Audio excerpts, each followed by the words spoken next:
flash 5 et 6 sur la coloscopie, c'est des enquêtes que j'ai conduites finalement en fin de compte, on a conduit dans un projet un peu global qui vise à développer, pousser l'idée de prévention du cancer du côlon depuis plusieurs années. Et sur l'enquête sur la coloscopie, finalement, au fil des combats, c'est pénible de ne pas avoir l'aval de tout le monde, donc je voulais avoir un peu un aval de la profession sur le sujet.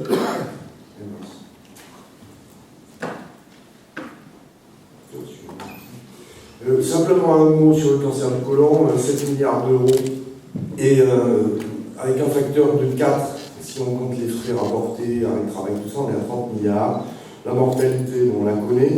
Une stratégie, déjà il faudrait une stratégie sur 10 ans, cohérente, multimodale, et Jean-Marc a beaucoup travaillé le sujet, du coup, de ce qu'on pourrait faire dans le cadre de la prévention, et on sait qu'en augmentant de 30%, on diminue de 50% le nombre de coloscopies, on diminue de 50% la mortalité, on économise 2,5 milliards sur 10 ans en comptant sou par sou, et que si on multiplie également par 4 pour apporter plus les prévalents, on est aux alentours de 20 milliards d'euros, à mon avis, et c'est facilement calculable.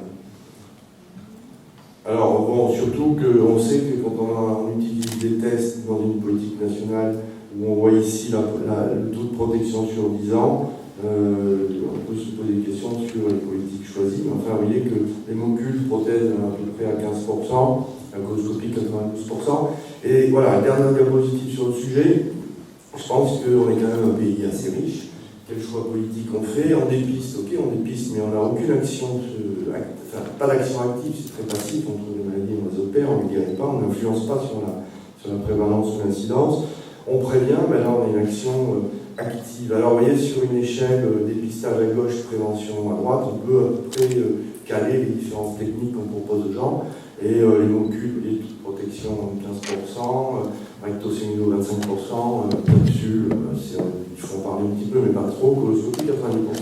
Donc on a une faible action préventive, une forte action préventive, et au milieu des trois barres, c'est la loi de l'AVA, c'est les 50%, c'est exactement le pendule égyptien, c'est-à-dire que si on dotait tous les médecins de France d'un pendule égyptien, alors que c'est à peu près 200 millions d'euros par an la politique de l'hémocule, enfin 100 plus, on va augmenter.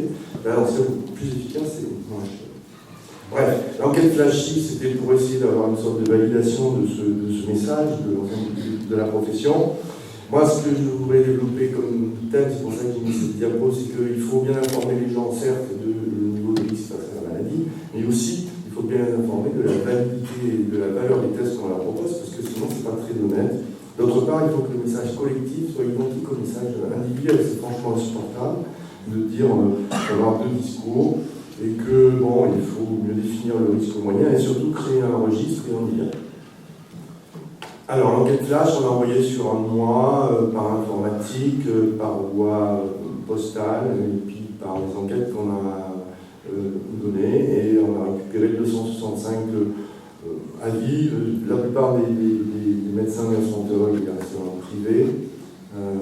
C'est assez significatif. Pensez-vous être bien équipé? Alors oui, dans 91% des cas pour faire une coloscopie, 4% non. C'est trop, mais c'est pas si mal, et puis pas de différence avec le secteur privé et public. Vous avez 50 ans, vous n'avez pas de facteur de risque, vous êtes gastroentérologue. Est-ce que vous allez vous faire une coloscopie de prévention du cancer? Oui, dans 65% des cas, avec une petite différence, mais comme les échantillons étaient un peu plus peut-être pour le libéral que le public. Mais bon, c'est à la marge, ça fait à peu près 2 tiers des gastroentérologues, donc c'est intéressant à savoir. Alors, vous ne faites pas de coloscopie de prévention, est-ce que vous allez vous faire un hémocule quand même? Là, c'est un peu décevant, parce qu'on a 61% finalement qui font quelque chose, comme s'ils n'en voyaient pas assez dans leur carrière. D'après vous, alors c'était un petit peu le cœur de ce que je voulais retenir comme information, parce que c'est pas la peine de s'agiter si personne n'est d'accord. Plaidez-vous pour une stratégie multimodale à partir de 50 ans pour la prévention et du cancer du côlon en population standard?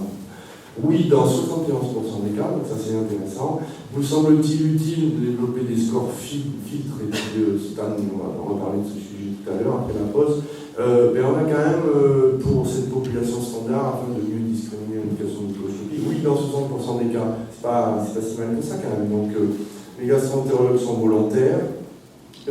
Accepteriez-vous de rentrer des données de votre coloscopie dans une cohorte nationale de patients? Et là aussi, je voulais une information, parce que c'est pas même que je vous casse les pieds si personne ne veut le faire, mais enfin, vous voyez que sur un échantillon de presque 300 gastro-entérologues, il y a 88% de réponses positives à rentrer les données dans un registre simple d'une cohorte nationale de suivi de population standard à qui on propose une coloscopie de prévention, parce qu'à partir du moment où on reçoit quelque chose, je pense que c'est important de donner en contrepartie. Pensez-vous que la capsule colique soit une option possible dans la prévention? Alors on est parti de 0% que ça n'existait pas, mais vous voyez, il y a quand même la moitié des gastro-entérologues qui pensent que oui. C'est un peu l'histoire du verre plein et du verre vide, c'est pas beaucoup, mais c'est mieux qu'avant il y avait 0% parce que ça n'existait pas. Donc c'est quelque chose qui va se développer. Bon, globalement, c'est les gastro-entérologues privés qui ont répondu.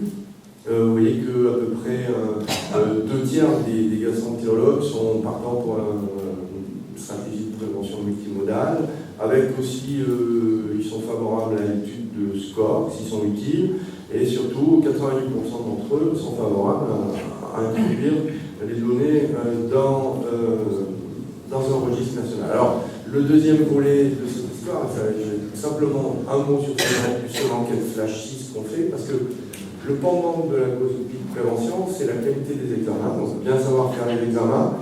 Et peut-être qu'un jour, Limoges aura un centre de référence de la coloscopie, ça serait bien.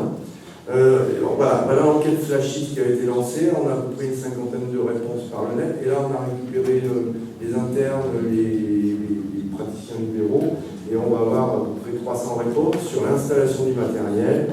Et les résultats sont très intéressants. Alors, simplement une première approche, les résultats, quand je vais les avoir, je vais les interpréter brièvement, les faire circuler à un petit panier d'experts, et je suis convaincu qu'il y a une certaine forme de problématique à soulever. Vous voyez, sur les 50 premiers petits qui avaient répondu sur Internet, il y avait quand même 56%, plus de la moitié, on est à 70%, qui vont travailler en se mettant dans cette position.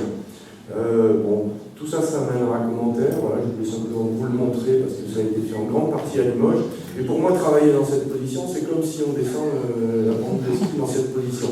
Et figurez-vous que j'ai été surpris parce que j'ai posé la question, pas à des étudiants, j'ai posé la question à des praticiens. Je leur ai demandé, à votre avis, qui c'est qui va gagner la course? Mais là, qui m'ont répondu, c'était le petit bonhomme rouge qui a gagné la course. Alors que 200 mètres à pleine vitesse avec une bosse, il va se ramasser dans un virage parce qu'il a tout croisé, mais c'est un peu tout. Voilà, donc sur les positions, finalement, je me suis rendu compte que je ne me suis pas levé un matin en disant je sais faire, je ne sais pas faire, mais dans mon esprit, on a plus de 50% des gastro-entérologues français qui se mettent dans cette condition pour faire une coloscopie, ce qui est dommage. Voilà, on y reviendra et ça mènera un commentaire, je vous remercie.